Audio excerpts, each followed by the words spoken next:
Hello students, कैसे हैं आप सब। स्वागत है आपका हमारे इस केमिकल काइनेटिक्स की सीरीज में। और आज है हमारा लेक्चर नंबर 2, जिसका नाम है केमिकल काइनेटिक्स लेक्चर नंबर 2। जिन बच्चों ने लेक्चर नंबर 1 नहीं देखा है, मैं रिक्वेस्ट करूंगा कि आप पहले वो लेक्चर देखें, है ना। उससे क्या होगा कि उससे आपको ये लेक्चर समझने में बहुत ही आपको हेल्प मिलेगी, है ना। मैं थोड़ा सा इसके साथ साथ एक समरी भी दूंगा कि हमने पहले लेक्चर में क्या पढ़ा, ठीक है, और इस लेक्चर में क्या पढ़ेंगे। तो पहले लेक्चर जो हमने कवर किया है, उसमें हमने देखिए पढ़ा था इंट्रोडक्शन, कि केमिकल काइनेटिक्स क्या होता है और हमें इसका क्या डेफिनेशन है और एग्जाम में कैसे लिखते हैं। वो सारी चीजें हमने कवर की हैं पहले लेक्चर में। इसके अलावा हमने आर ओ आर देखा। आर ओ आर मतलब रेट ऑफ ए रिएक्शन। ये रेट ऑफ ए रिएक्शन किस तरीके से हम किसी भी रिएक्शन का निकाल सकते हैं और उसके कौन से फॉर्मूले हैं, वो सारी चीजें डिस्कस की थी। इसके बाद हमने डिस्कस किया था जी, ऐसा यूनिट है जो आर ओ आर, वो कैसे निकालते हैं ना, वो चीजें देखी हमने। इसके अलावा कुछ हमने क्वेश्चंस किए थे। ये सब हमने किया है लेक्चर नंबर 1 में। आज है हमारा lecture number 2।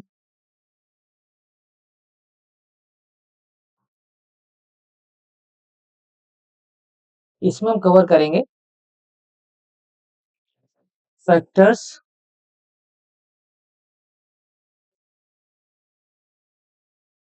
Affecting rate of a reaction.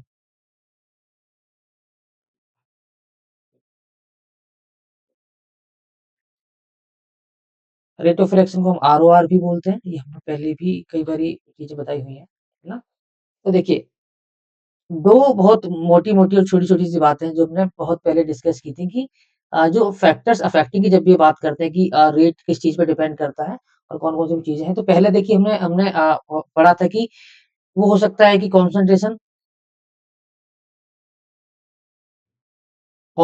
का बहुत ही बड़ा एक रेट ऑफ रिएक्शन का इम्पैक्ट होता है, ठीक है? इसके साथ-साथ टेम्परेचर।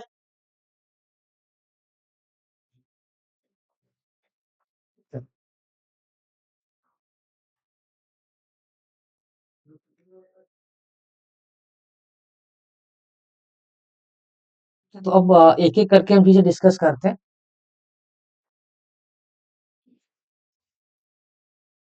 टेम्परेचर एंड कॉन्सन्ट्रेशन, ये तो जो मेजर फैक्टर्स हैं ही, है ना? ये तो डिस्कस करेंगे बहुत ही डिटेल में। इनके डिस्कशन के लिए देखिए इसमें एक है रेट्रो एक्सप्रेशन है, जो पूरा का पूरा इस कॉन्सन्ट्रेशन पे ही बेस्ड है कि टाइम और कॉन्सन्ट्रेशन का क्या रिलेशन है और रेट ऑफ रिएक्शन पर किस तरह से चीजें डिपेंड करती हैं। इसके अलावा जो टेम्परेचर है, इसके लिए पूरी ही पूरी थ्योरी है, अरहेनियस अरहेनियस इक्वेशन बोलते हैं ना। ये पूरी की पूरी इक्वेशन इसी के रिलेटेड है कि टेम्परेचर का क्या-क्या रोल है और कैसे आरओआर को इफ़ेक्ट करता है। इसके अलावा कुछ बेसिक से पॉइंट्स हैं, जो हम आज डिस्कस करेंगे। पहला है, लिख लीजिए, नेचर ऑफ रिएक्टेंट।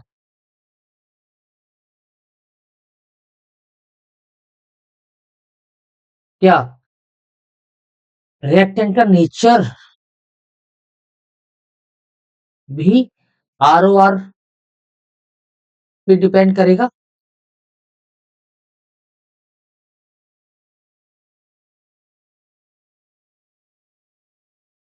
कि बिल्कुल, ये बात बिल्कुल सही है कि जो नेचर है रिएक्टेंट का या फिर कहें प्रोडक्ट का, वो बिल्कुल ही डिपेंड करता है आरओआर पे, है ना। इनके इनको हम एग्जांपल से समझते हैं। पहला एग्जांपल हम ले लेते हैं, मान लीजिए आयनिक है, आयनिक रिएक्टेंट है हमारे। अब आयनिक रिएक्टेंट हमने पहले भी इसके एग्जांपल कई बार पढ़ चुके हैं। कौन से आयनिक रिएक्टेंट हो सकते हैं? इसका देखिए एग्जांपल है NaCl plus AgNO3, AgCl plus NaNO3। देखिए, ये है NaCl, आपको दिख रहा है। NaCl ये हमारे हैं आयनिक मॉलिक्यूल है, ये भी आयनिक मॉलिक्यूल है ना। आयनिक मॉलिक्यूल की रिएक्शंस कैसे होती है? बहुत ही ज्यादा फास्ट होती है। कैसी? फास्ट होती है। इससे क्या मतलब निकलता है? इससे क्या, इसका मतलब ये है, नोट करके यहाँ लिख सकते हैं कि ये जो रिएक्शन है, एक दो, ये कन्वर्ट हो रहा है हमारे AgCl में और AgNO3 में। मतलब जो भी आयनिक मॉलिक्यूल्स होंगे वो फास्ट रिएक्शन करते हैं। ठीक है। तो अगर रिएक्टेंट का नेचर कैसा है, आयनिक है, तो आयनिक के केस में क्या होगा जनरली, कि जो रिएक्शन है वो कैसी होगी, बहुत ही ज्यादा फास्ट होगी। यहां तक क्लियर है। ROR क्या होगा हमारा? ROR होगा हाई, आयनिक के केस में। ठीक है जी। तो एक एग्जांपल और लेते हैं।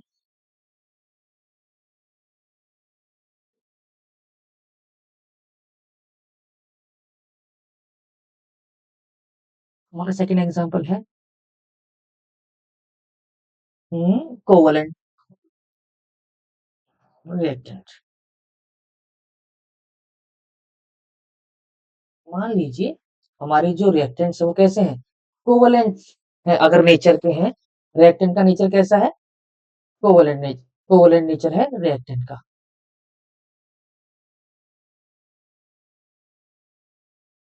ये हमारा है कोवलेंट। तो इस केस में क्या होगा, एग्जांपल से समझते हैं। मान लीजिए ये हमारा N2 है, नाइट्रोजन मॉलिक्यूल है, और है हमारा हाइड्रोजन है, 3 मॉलिक्यूल हाइड्रोजन के हैं, और हमें मिल रहा है अमोनिया, 3NH3। तो देखिए, ये जो बॉन्ड है, जो नाइट्रोजन मॉलिक्यूल है, इसमें ट्रिपल बॉन्ड है। ये हमारे हैं कोवलेंट। हाइड्रोजन में भी सेम ऐसा है, ऐसा ही है। और अमोनिया का जो फॉर्मेशन हो रहा है NH3, ये भी आयनिक है, ये बॉन्ड्स आयनिक।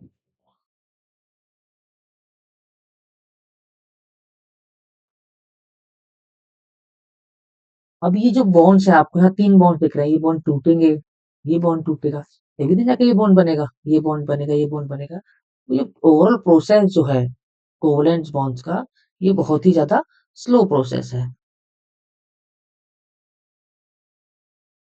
ये इतना टाइम लग रहा है बॉन्ड टूटने में, ये टूटने में, फिर जाके बनेगा कहीं नया मॉलिक्यूल।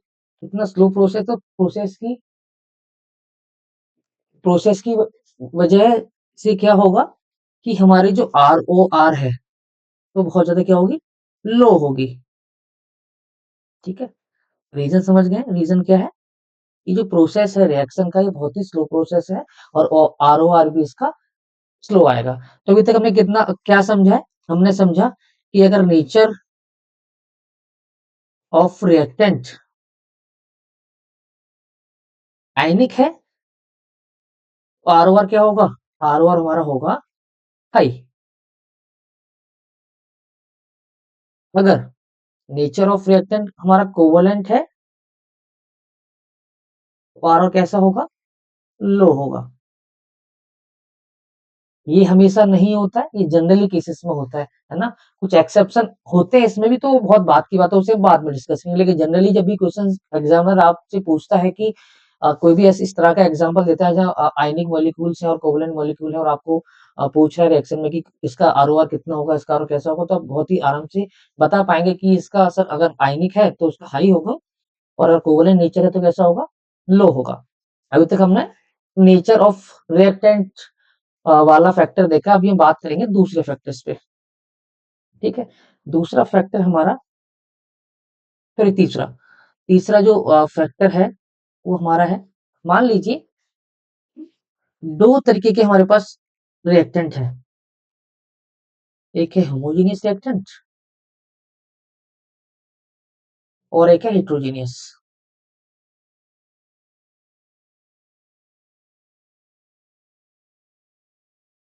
अभी ये तो सबको क्लियर होगा कि होमोजेनियस का मतलब क्या है और हेट्रोजीनियस का मतलब क्या है।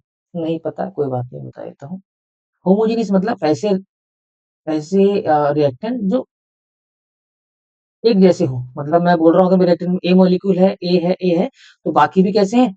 ए ही नेचर के हैं, मतलब सिमिलर टाइप के हैं। हेटेरोजेनियस क्या मतलब है कि एक ए है, एक बी है, कुछ सी है, कुछ डी है ना? इस तरह के अगर रिएक्शन में अगर हो रहा है कि 2-3 मॉलिक्यूल अलग-अलग तरह के हैं, होमोजेनियस मतलब सिंगल तरीके से। तो देखिए, ये कॉमन सेंस लगा के इसे सॉल्व करते हैं, बहुत ही आसानी से बता सकते हैं। मान लीजिए ये ए नेचर का है, ए नेचर का, तो ये इसकी दोस्ती इससे तो बहुत आसानी से हो जाएगी क्योंकि इसका नेचर भी एक जैसा है और दूसरे का नेचर भी वैसा है, तो इनकी रिएक्शन होने में बहुत संभावना है कि बहुत ज्यादा रिएक्शन जल्दी होगी। यहाँ देखिए, ये ए है, ये बी है, ये हमारा दिल्ली से है, ये हो सकता है बनारस से है, ये हमारा बॉम्बे से है ना? कहीं-कहीं अलग-अलग नेचर के लोग हैं। तो अगर इनमें रिएक्शन में करवाने की कोशिश करूँ, तो आपको लगता है कि रिएक्शन होगी? क्योंकि इसकी तो इसके साथ नहीं बन रही है, हो सकता है इसकी इसके साथ नहीं बन रही है, आपस में बातचीत ही नहीं है, तो रिएक्शन कहाँ ही होगी? जब एक जैसे लोग आपस में मिलते हैं, बात करते हैं, तो बहुत ज़्यादा चांस है कि कहीं न कहीं प्रोडक्ट बनेगा आपका। तो देखिए, होमोजेनियस के केस में क्या कन्क्लूज़न निकाला जा सकता है? होमोजेनियस के केस में आर ओ आर क्या होगा? ज़्यादा होगा। हेटेरोजेनियस के केसेस में आर ओ आर लो होगा। यहाँ तक बिल्कुल क्लियर क्लियर हो गया? कभी भी होमोजेनियस रिएक्टेंट्स मिलते हैं तो वहाँ रेट ऑफ रिएक्शन बहुत ही ज़्यादा चांसेस है कि हेटेरोजेनियस से ज़्यादा होगा। इसके बाद हम एक चौथा केस लेते हैं, जो भी ये भी एक फैक्टर है ना? जो आरओआर पे इफ़ेक्ट कर सकता है, वो है हमारा स्टेबिलिटी ऑफ प्रोडक्ट।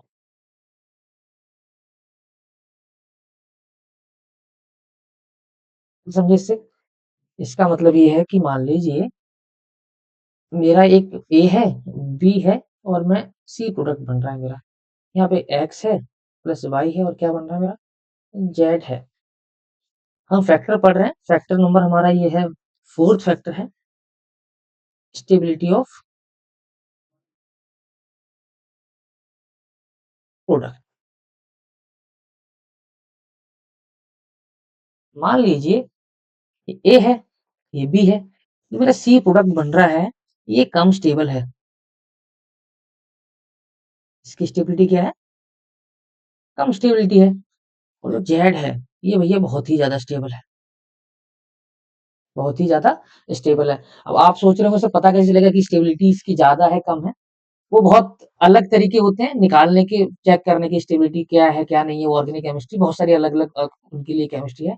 अभी मान लेते हैं कि सी मैं बता रहा हूँ कि इसकी स्टेबिलिटी क्या है, कम है, और इसकी स्टेबिलिटी क्या है, ज्यादा है। जब जेड की स्टेबिलिटी ज्यादा है तो ये इसकी रिएक्शन भी बहुत ज्यादा होगी क्योंकि ये प्रोडक्ट क्या है, मेरा तो स्टेबल है। अगर मैं एक्स को वाई के साथ रिएक्शन करा रहा हूँ, मेरा बन रहा है जेड, तो ये तो तुरंत फटाक से बन जा रहा है। मतलब क्या है, ये तो बहुत फास्ट बन रहा है ना। जब ये फास्ट बन रहा है तो यही तो रेट ऑफ रिएक्शन होता है, आर ओ आर। तो क्या होगा हमारा, अगर यहाँ नोट कर लीजिए, stability of product is high, then R O R क्या होगा, आर ओ आर भी हाई होगा। ठीक है। इसका दूसरा केस है, if stability of product is क्या है, अनस्टेबल लिख लेते हैं कि अगर स्टेबिलिटी क्या है, अनस्टेबल है, बहुत ज्यादा स्टेबल नहीं है। R rate of a reaction भी होगी इसकी। ठीक है। एक एग्जाम्पल समझना चाहें, बिल्कुल एक एग्जाम्पल से समझते हैं इसे। मान लीजिए मेरे पास एक रिएक्टेंट है, C H three C O H, ये है एसिटिक एसिड। क्या है भैया? ये है एसिटिक एसिड। अब मैं रिएक्शन कर रहा हूँ, यहाँ पे फर्स्ट रिएक्शन लिख देते हैं इसको मार्क करके। मेरा बन रहा है यहाँ पे सी एच थ्री सी, एक मिनट,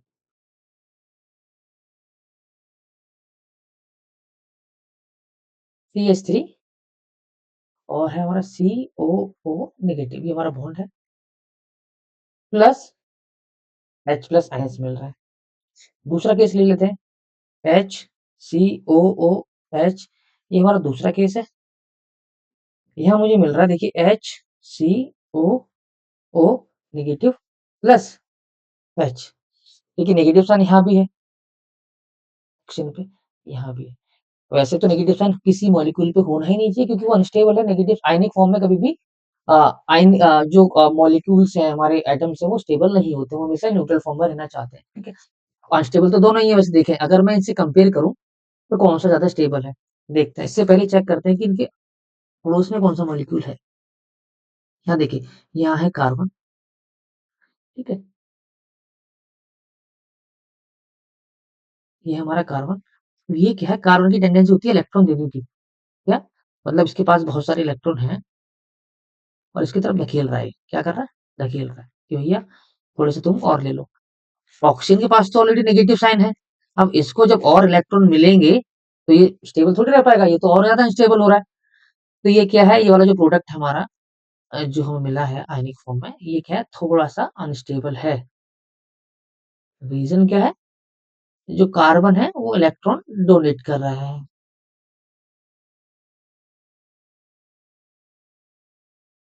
इस पे आते हैं, देखो नेगेटिव साइन यहाँ भी है, लेकिन हाइड्रोजन इलेक्ट्रॉन डोनेटिंग नेचर से नहीं आता है, मतलब ये इलेक्ट्रॉन इधर नहीं दे रहा है। तो इसके पास एक नेगेटिव साइन है, लेकिन इसके पास कोई ऐसा मॉलिक्यूल नहीं है जो इसको और इलेक्ट्रॉन दे रहा है। तो इसकी कंपेरिजन से करेंगे तो इसका मतलब क्या है, ये थोड़ा सा स्टेबल मॉलिक्यूल है कंपेरिजन टू फर्स्ट से कंपेरिजन करेंगे। इस केस में क्या है, अब मुझे बताओ ROR फर्स्ट है, एक ROR है हमारा सेकंड, कौन सा ज्यादा स्टेबल है, फर्स्ट की सेकंड। हमने क्या पढ़ा, हमने पढ़ा कि अगर हमारा जो प्रोडक्ट है, प्रोडक्ट कौन सा है इसमें, ये है एक प्रोडक्ट, ये है, अगर प्रोडक्ट बहुत ज्यादा स्टेबल बन रहा है तो ROR उसका ज्यादा होगा। तो इस केस में क्या है कि प्रोडक्ट किसका थोड़ा सा स्टेबल है, सेकंड वाली रिएक्शन का, इस रिएक्शन का ज्यादा है, इसका थोड़ा सा कम स्टेबल है। तो ROR से इसका होगा ज्यादा, इसका होगा कम। क्लियर है, यहाँ तक है बिल्कुल क्लियर। ठीक है, ये भी समझ लिया हमने। अब चलते हैं दूसरे फैक्टर पे। दूसरा फैक्टर अभी है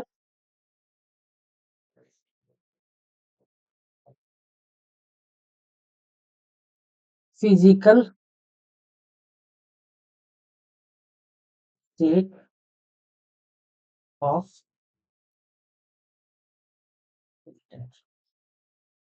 या फिजिकल स्टेट भी रेट ऑफ रिएक्शन को अफेक्ट करती है, समझने की कोशिश करते हैं।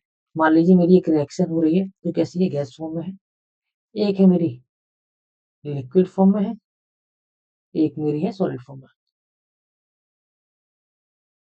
आपके हिसाब से कौन सी रिएक्शन जल्दी होगी, अगर नेचर ऑफ जो मॉलिक्यूल्स हैं, रिएक्टेंट है, अगर एक जैसा है तो। देखिए, ये है हमारी गैसियस मॉलिक्यूल है, जो क्या है, दूर दूर है। ये लिक्विड है, इसके थोड़े से पास पास होंगे। ये है सॉलिड, इसके बिल्कुल बिल्कुल बिल्कुल बिल्कुल बिल्कुल पास पास। जब रिएक्शन स्टार्ट होगी तो देखिए, ये है, ये तो मोशन में है क्योंकि ये क्या है, ये है मोशन में। रीजन क्या है, क्योंकि गैसेस मॉलिक्यूल है तो ये आपस में इधर टकरा रहे हैं, इससे टकरा रहा है, इससे टकरा रहा है, इससे टकरा रहा है, कोलिजन्स हो रहे हैं। इसकी वजह से, काइनेटिक एनर्जी की वजह से मोशन में है, आपस में रिएक्शन कर रहे हैं, आपस में टकरा रहे हैं। ये है, टकरा तो ये भी रहे होंगे, लेकिन बीच में स्पेस तो है ही। लेकिन अगर ये मैं बोलूँ ये वन स्टेट है, ये सेकंड स्टेट है, ये थर्ड स्टेट है, यहाँ पे आप देख रहे हैं स्पेस बहुत कम है, एनर्जी भी बहुत कम है, तो थोड़ा सा क्या होगा कि इतनी स्पीड से कोलिजन नहीं हो रहा होगा। ये हमारा थर्ड है सॉलिड, यहाँ तो बिल्कुल ही चांस नहीं है कि भैया बिल्कुल कि आपस में कोलिजन हो, क्योंकि आपस में इतने पास मॉलिक्यूल पहले से ही है ना। तो यहाँ पे अगर ROR की बात करें हम, सबसे ज्यादा होगी फर्स्ट की, क्योंकि गैसेस मॉलिक्यूल है, काइनेटिक एनर्जी ज्यादा है, कोलिजन ज्यादा हो रहा है, तो रिएक्शन भी जल्दी होगी।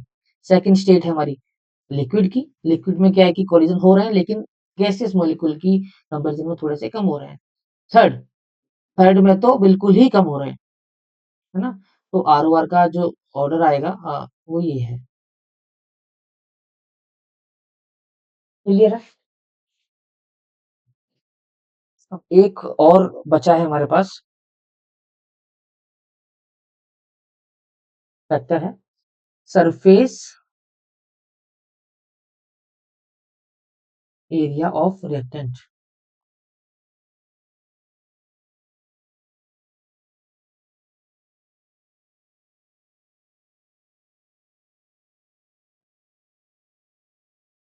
देखिए बहुत ही सिंपल ये फैक्टर है।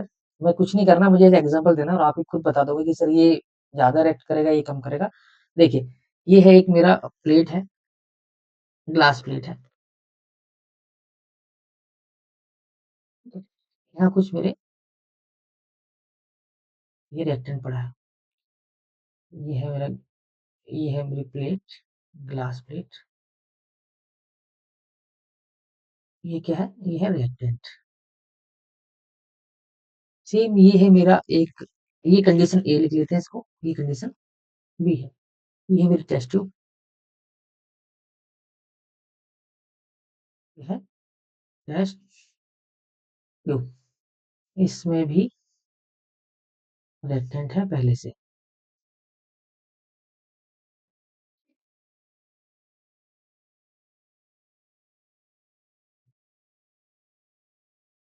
ये भी सेम मॉलिक्यूल है जो यहाँ पे है। हम खाली बात किसी कर रहे हैं सरफेस एरिया की, मतलब रिएक्टेंट में कोई चेंज नहीं हो रहा है। सेम रिएक्टेंट ये है, सेम रिएक्टेंट ये है। प्रोडक्ट जो मैं ऐड करूंगा, मैं मान लीजिए यहाँ से प्रोडक्ट ऐड कर रहा हूँ, सॉरी रिएक्टेंट ऐड कर रहा हूँ, रिएक्टेंट बी।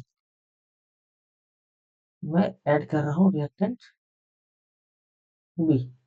यहाँ पे भी रिएक्टेंट बी ऐड कर रहा हूँ ऊपर से, ऐसे बी। आपके हिसाब से कौन सी रिएक्शन जल्दी होगी? यहाँ देखिए, ये पूरा सरफेस एरिया इनके पास अवेलेबल है रिएक्शन के लिए, मतलब जब मैं पाउडर फॉर्म में डाल रहा हूँ, तो देखिए यहाँ पे पूरा मिक्स हो जाएगा ये, है ना? यहाँ मिक्सिंग होगी, और जितनी अच्छी मिक्सिंग होगी उतना अच्छा मुझे क्या मिलेगा? प्रोडक्ट मिलेगा। ये सब किसकी वजह से हो पा रहा है मिक्सिंग अच्छी? सरफेस एरिया की वजह से। किसकी वजह से? सरफेस एरिया की वजह से। तो यहाँ देखिए, जब मैं यहाँ से मैं बी रिएक्टेंट डालना स्टार्ट कर रहा हूँ, तो जो ऊपर वाली लेयर है खाली यही तो पार्ट कर पा रही है रिएक्टेंट में पार्टिसिपेट। मैं यहाँ से कर रहा हूँ, ये नीचे वाला तो रिएक्टेंट पड़ा ही है, मतलब इसकी रिएक्शन तो हो ही नहीं पा रही। क्यों नहीं हो पा रही? क्योंकि ये यहाँ तक रास्ता ही नहीं, यहाँ तक पहुंचने का। क्यों नहीं है? क्योंकि सरफेस एरिया इतना कम है। तो ये क्या है, यहाँ थोड़ी सी स्पीड होगी जो रिएक्शन की, वो थोड़ी सी लो होगी, है ना? यहाँ नोट करके लिख सकते हैं कि सरफेस एरिया क्या करता है, सरफेस एरिया ज्यादा होगा तो रिएक्शन की आर ओ आर भी ज्यादा होगी। तो ऊपर वाले केस में हमने ए केस और बी केस देखा। ए वाले केस में आर ओ आर लिख लीजिए, R O R A and R O R B. R O R A की है वो ज्यादा है, क्यों है? क्योंकि surface area, surface area directly proportional है किसके? आर ओ आर के। क्लियर है यहाँ तक? चलिए जी, अगला एग्जांपल देखते हैं।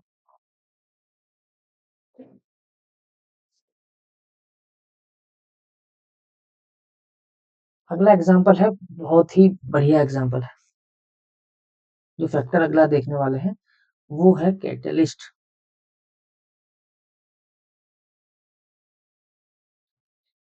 किन लोगों को ये पता है कैटलिस्ट क्या होता है? देखिए, कैटलिस्ट एक सब्सटेंस है, मतलब कोई भी चीज कैटलिस्ट हो सकती है, पर एक पर्टिकुलर रिएक्शन के लिए पर्टिकुलर कैटलिस्ट होता है। कैटलिस्ट एक सब्सटेंस है जो रेट ऑफ रिएक्शन को बढ़ा भी सकता है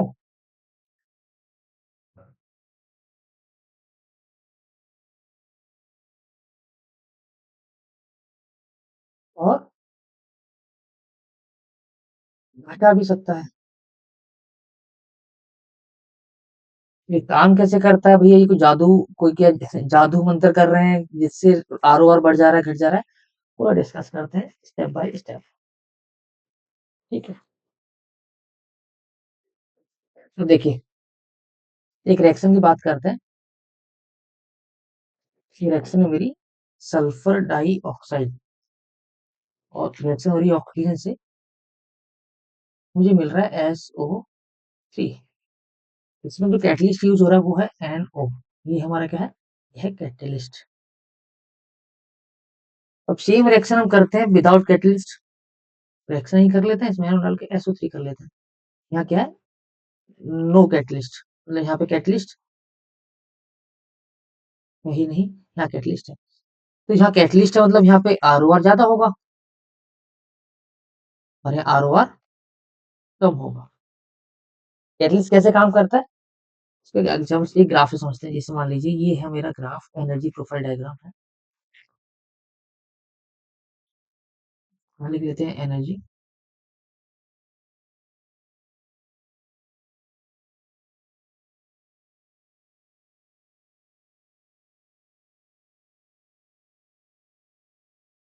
ये मेरा है प्रोडक्ट, प्रोडक्ट की एनर्जी। ये मेरा रिएक्टेंट।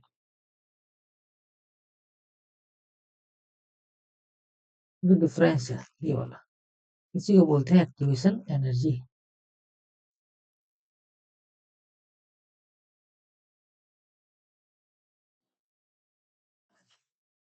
सेम ग्राफ लेते हैं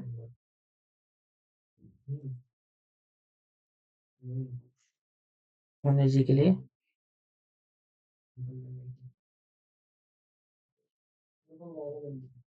ये ग्राफ है मेरा विदाउट कैटलिस्ट,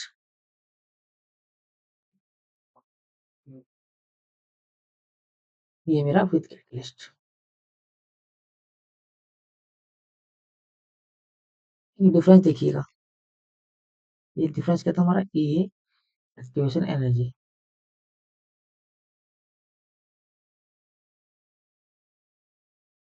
एक्टिवेशन एनर्जी को EA भी बोल देते हैं।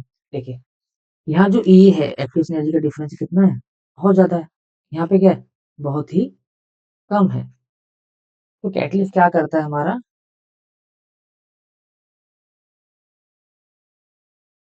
कैटलिस्ट एक्टिवेशन एनर्जी को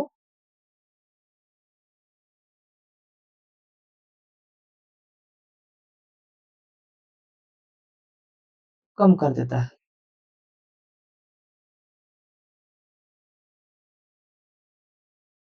जिससे ROR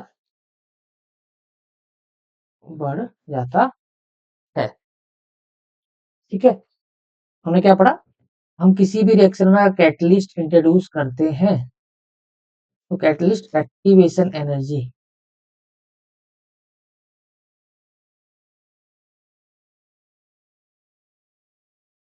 क्या कर देगा? डिक्रीज कर देगा। और से इम्पैक्ट क्या पड़ेगा? रेट ऑफ रिएक्शन क्या हो जाएगी? इंक्रीज हो जाएगी। ठीक है, लास्ट एक केस और बचा है हमारा टेम्परेचर का।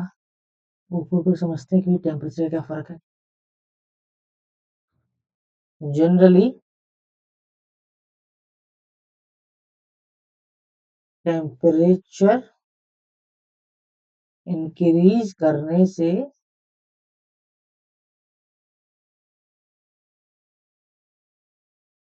ROR भी इंक्रीज हो जाता है। एक नोट करके और कंक्लूजन लिखा जा सकता है कि कंक्लूजन है हमारा कि on 10 degree rise in temperature,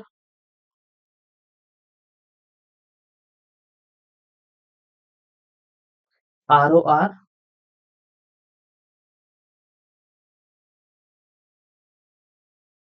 increases 2 to 3 मतलब मेरा अगर टेम्परेचर यहाँ 0 डिग्री है तो मेरा ROR की वैल्यू मान लिख लेता हूँ मैं 2 है, और 10 डिग्री बढ़ाता हूँ। मैं पहले कितनी 2 थी, तो क्या है कि 2 से 3 टाइम्स ROR बढ़ जाती है 10 डिग्री। मतलब ये हो सकता है आपकी 4 हो जाए और हो सकता है 6 हो जाए। अब 10 डिग्री और बढ़ाएंगे तो 12 हो जाए, 16 हो जाए, मतलब क्या है आपका हर 10 डिग्री बढ़ाने पे तो आर ओ आर आपको 2 से 3 टाइम्स बढ़ता है। क्लियर है यहाँ तक? इसके लिए एक अरेनियस इक्वेशन पढ़नी है हमें सिलेबस में आगे इसी चैप्टर में। कैसे दिखती है इक्वेशन? ये है आपका इक्वेशन के ए dot E plus E A R E, ये है हमारी अरेनियस इक्वेशन। इसको पूरा ड्राइव करेंगे आगे, अभी खाली एक समझाने के लिए कि इक्वेशन दिखती कैसे है। ये आपका जो ए है प्री एक्सपोनेंशियल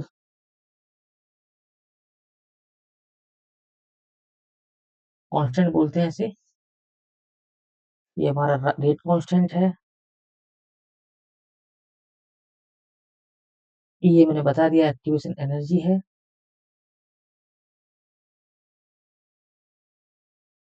आर से गैस कांस्टेंट, ए से टेम्परेचर, ये तो हमारा एक्सपोनेंशियल है। ठीक है जी, आर क्या है? एक्सपोनेंशियल।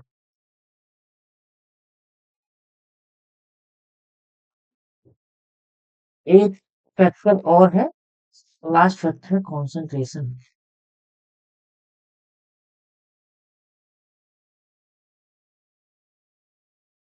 ऑफ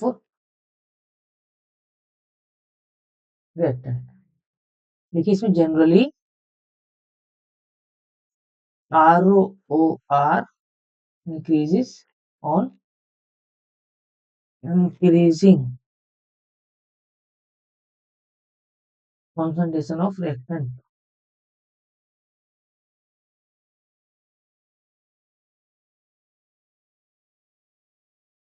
कैसे? ए है, बी है, सी बन रहा है। क्या बन रहा है? सी। मान लीजिए मैंने 1 ग्राम लिया था, ये मैंने 2 ग्राम लिया था, और मेरा ये 3 ग्राम बन गया है, सपोज कर लेते हैं। इसकी कॉन्सेंट्रेशन ये कितना है मेरे पास? 1 ग्राम है, ये 2 ग्राम है, ये 3 ग्राम है। ठीक है, हमें इसकी वैल्यू बढ़ाते जाऊं, 2 3 4।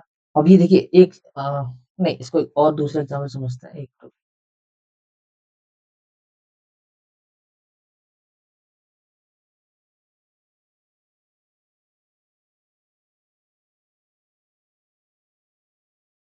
ए है, बी है, सी है। ये है मेरे पास 1 ml है, 2 ml है, मुझे मिल रहा है 3 ml। ये 1 ml रेट कर रहा है 2 ml से। 2 ml के लिए, इसके रिएक्शन के लिए 2 ml ही चाहिए होगा, है ना? तभी तो पूरी रिएक्शन हो पाएगी। तो यहाँ पे क्या हो रहा है कि 1 ml तो रिएक्शन कर रहा है, इसका 1 ml बचा हुआ है जो अनरिएक्टेड है। मैं इसकी कॉन्सेंट्रेशन नहीं बढ़ाता हूँ एक ही, तो ये तो अनरिएक्टेड पड़ा रहेगा, मतलब इसकी रिएक्शन के लिए कुछ है ही नहीं, तो प्रोडक्ट कहाँ से बनेगा? अगर मैं इसकी कॉन्सेंट्रेशन बढ़ाते चले जाऊँ, इसकी जितनी कर दूं, फिर रिएक्शन क्या हो जाएगी? स्टार्ट हो जाएगी, है ना? तो कॉन्सेंट्रेशन क्या होती है? डायरेक्टली प्रोपोर्शनल होती है।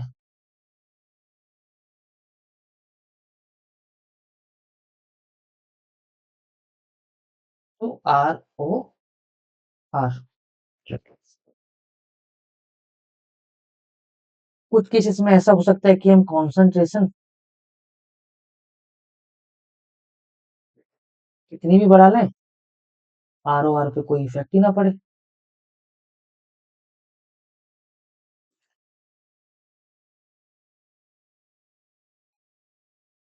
कुछ केसेस में रेट ऑफ जो रिएक्शन है वो प्रोडक्ट की कंसंट्रेशन पे भी डिपेंड कर सकती है।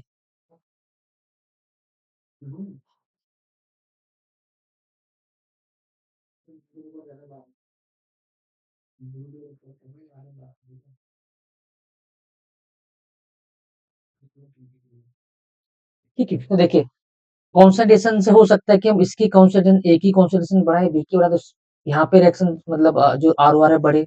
हो सकता है कि मैं कॉन्सेंट्रेशन बढ़ा रहा हूँ रिएक्टेंट की, और आर ओ में फर्क ही नहीं पड़ रहा, वही नो इफेक्ट है उस पे। या कुछ केसेस में हो सकती है कि मैं प्रोडक्ट की कॉन्सेंट्रेशन बढ़ा रहा हूँ तो आर ओ पे, मतलब कॉन्सेंट्रेशन कई तरीकों से आर ओ आर पे डिपेंड करती है, वो डिपेंड करेगा रिएक्शन टू रिएक्शन। ठीक है, तो हमेशा जनरली ऐसा होता है कि हम बढ़ा रहे हैं और कॉन्सेंट्रेशन रिएक्टेंट की, तो वो आर ओ आर बढ़ेगा, लेकिन हमेशा ऐसा नहीं होगा। तो जो आज का लेक्चर था, आज का लेक्चर हम करते हैं कंप्लीट। है ना? और आप समरी देख लेते हैं कि आज हमने क्या-क्या पढ़ा है। आज हमने देखे फैक्टर्स जो डिपेंड करते हैं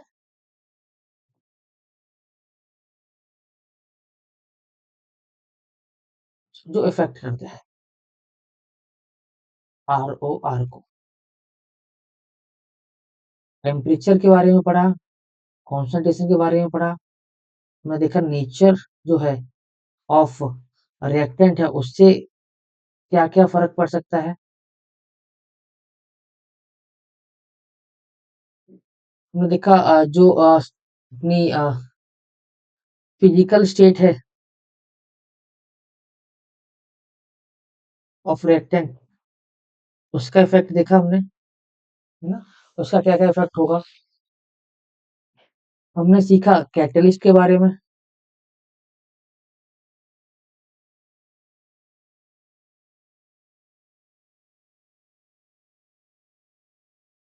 हमने देखा होमोजीनियस अगर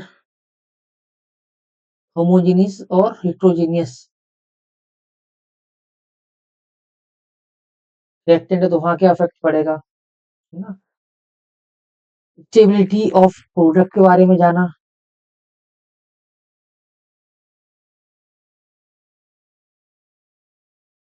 ठीक है? हमने आज ये सब सीखा है। तो लेक्चर को एंड करते हैं और आज जो हमने सीखा है इसको आप एक बारी लेक्चर पूरा कंप्लीट कीजिएगा, आप समझते हैं और कोई भी डाउट आपको आता है तो आप कमेंट सेक्शन में ज़रूर लिखिएगा कि सर यहाँ डाउट है और मैं कोशिश करूँगा कि जो नेक्स्ट वीडियो आएगी पार्ट 3 की, वहाँ उन डाउट्स को कवर करेंगे।